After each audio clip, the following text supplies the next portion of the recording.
नमस्कार दोस्तों, आप सभी का वेलकम है एजुकेशन नॉलेज चैनल में। और आज हम लोग बात करने वाले हैं एडमिशन से। बीएड का एडमिशन हो, एमएड का एडमिशन हो या बीपीएड का एडमिशन हो, आप सभी ने ये तीनों कोर्स का जो है उसका एग्जामिनेशन दिए होंगे। उसका एंट्रेंस एग्जाम होता है, उसका एग्जामिनेशन आप लोग दे दिए होंगे। उसका रिजल्ट का वेट कर रहे होंगे कि उसका रिजल्ट कब तक आएगा। तो लगभग एक महीना के अंतर्गत क्या होता है कि एक महीना से लगभग आपका एग्जाम का जो है रिजल्ट आ जाता है। उसके बाद फिर आपका स्टार्ट होता है एडमिशन प्रोसेस का। तो एडमिशन किस प्रकार से होता है उसके बारे में काफ़ी डिटेल्स में डिस्कस करने वाले हैं कि उससे क्या क्या उसका प्रोसेस होता है।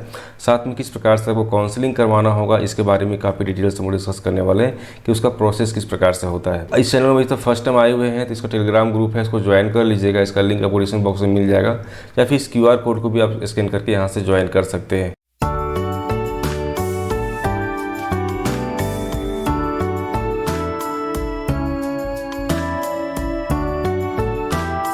चाहे आप बीएड के एडमिशन की बात करें, चाहे एमएड की एडमिशन की बात करें, सभी का प्रोसेस आपको सेम देखने को मिलेगा। तो यहाँ पे हम लोग बीएड की बात कर रहे हैं कि बीएड का एडमिशन प्रोसेस क्या होता है। पूरा प्रोसेस और एक सिस्टम से आपको देखने को मिलेगा। जैसे कि आप सभी ने क्या हुआ कि एंट्रेंस एग्जाम दे चुके हैं, उसके रिजल्ट का वेट कर रहे हैं, तो उसका जो मेरिट लिस्ट है वो भी आपको बहुत जल्दी पब्लिश हो जाएगा। उसके बाद आपका आता है काउंसलिंग रजिस्ट्रेशन करना होता है। तो काउंसलिंग करने के लिए सबसे पहले उसमें जो रजिस्ट्रेशन की बात की जाती है तो उसका कुछ फ़ी लगता है। जो कैटेगरी में आते हैं, जैसे कि आप जनरल में आते हैं, है ना, BC1 BC2 में आते हैं या EW से आते हैं, तो इसका जो फ़ी है वो 400 रुपया लगभग आपको लगेगा। उसी प्रकार से अगर SC ST और फीमेल ऑल कैटेगरी में है तो आपको लगभग 250 रुपये जो है काउंसलिंग रजिस्ट्रेशन करने का जो फ़ी है आपको देना पड़ेगा। ठीक है। उसके बाद क्या है कि इसका एक डेट भी होता है, लिमिट डेट होता है, जैसे स्टार्टिंग डेट होता है और इन डेट भी आपको देखने को मिलेगा। ये सारा प्रोसेस आपका ऑनलाइन होता है। ऑनलाइन करने के लिए आपको ये जो वेबसाइट है आपका झारखंड बीएड एंट्रेंस एग्जाम का जो वेबसाइट है jccb.jharkhand.gov.in में जाके वहाँ पे आपको काउंसलिंग के लिए रजिस्ट्रेशन करवाना होगा। जब ये काउंसलिंग रजिस्ट्रेशन करवा लेते हैं उसके बाद आपको वहाँ पे ऑप्शन आता है कि फिल करने के लिए। जब ये सारे प्रोसेस को आप कर लेते हैं उसके बाद आपको आता है वहाँ पे कॉलेज को फिल करने के लिए कि आप कौन से कॉलेज में एडमिशन लेना चाह रहे हैं। तो वहाँ पे जो भी आप एडमिशन बीएड कॉलेज में एडमिशन लेना चाह रहे हैं उसका सिलेक्शन करना होता है। तो लगभग आपके पास जो ऑप्शन है वो 8 से लेकर 9 ऑप्शन जो मिलेगा बीएड कॉलेज का। जितने बीएड कॉलेज जो है आपको 8 से 9 कॉलेज मिलेंगे वहाँ पे चॉइस करने के लिए। और जो भी आप चॉइस कीजिएगा इसी में से एक कॉलेज जो आपको वहाँ से प्रोवाइड कर दिया जाएगा। साथ ही अगर बात करते हैं जब आपका रिजल्ट और जो मेरिट लिस्ट निकलता है उसमें आपको CML रैंक मिलेगा, है ना। और CML रैंक क्या होता है कि आपका जो बीएड एग्ज़ाम जितने भी दिए हुए हैं, जो बीएड का एंट्रेंस एग्जाम जितने लोग दिए हुए हैं उसमें से आपका जो रैंकिंग क्या है वो CML रैंक आपको वहाँ से बताता है। तो उसी के आधार पे क्या होता है कि सारा रैंकिंग आपको दिया जाता है। बहुत सारे स्टूडेंट्स क्या होंगे आपका यहाँ पे काउंसलिंग रजिस्ट्रेशन करेंगे, वहाँ से आपका सभी लोग वहाँ पे अपने कॉलेज का चॉइस करेंगे। तो जिसका CML रैंक बहुत ज़्यादा होगा उसको सबसे पहले उसका ऑप्शन दिया जाएगा।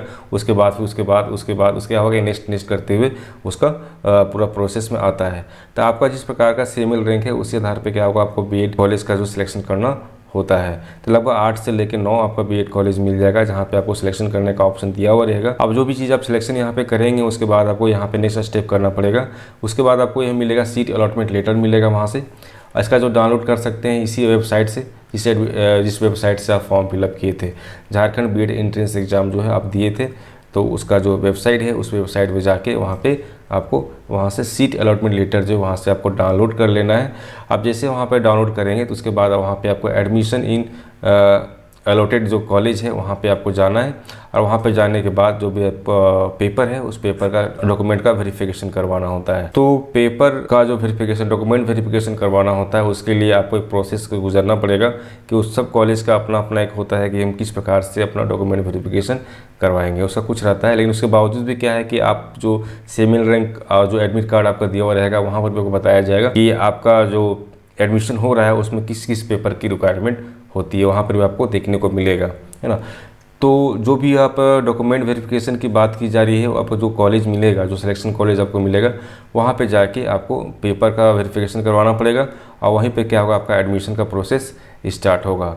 जब वहाँ पे आपका एडमिशन हो जाएगा तो वहाँ पे एक एडमिशन स्लिप मिलेगा जिससे आप कंफर्म हो जाइएगा कि आपका जो बीएड में एडमिशन हो चुका है। अब यहाँ बात करते हैं कि ठीक है जो भी डॉक्यूमेंट का रिक्वायरमेंट होता है ना पेपर वेरिफिकेशन के द्वारा, वो किस प्रकार से देखने को मिलता है। ठीक है, अगर हम कहीं भी जाते हैं सबसे पहले क्या है कि अगर वेरिफिकेशन की बात होती है तो वहाँ पे आपको ओरिजिनल सर्टिफिकेट साथ में लेके जाना है। ठीक है, ओरिजिनल सर्टिफिकेट साथ में लेके जाना है, साथ में उसका जो कॉपी है 1-2 सेट उसका साथ में रख लीजिएगा। और वो जो सर्टिफिकेट वो क्या क्या होना चाहिए, जैसे मैट्रिक की बात करते हैं तो मैट्रिक का एडमिट कार्ड, मार्कशीट और उसका जो सर्टिफिकेट ओरिजिनल सर्टिफिकेट है ना, उसका कॉपी भी आपको ले लेना है।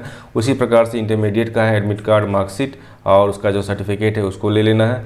ग्रेजुएशन का एडमिट कार्ड, मार्कशीट और उसका सर्टिफिकेट है उसको ले लेना है। अगर आप पीजी किए हुए हैं, आपका जितना भी हायर डिग्री है उसका भी आप एडमिट कार्ड, मार्कशीट और उसका सर्टिफिकेट लेके जाना है।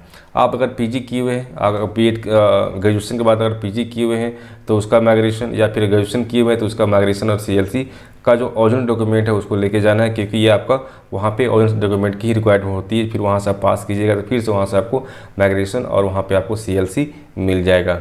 एक आपको कोर्ट से एफिडेविट करके देना होता है जो कॉलेज मांगता है, उसका एक फॉर्मेट आपको कॉलेज में मिल जाएगा।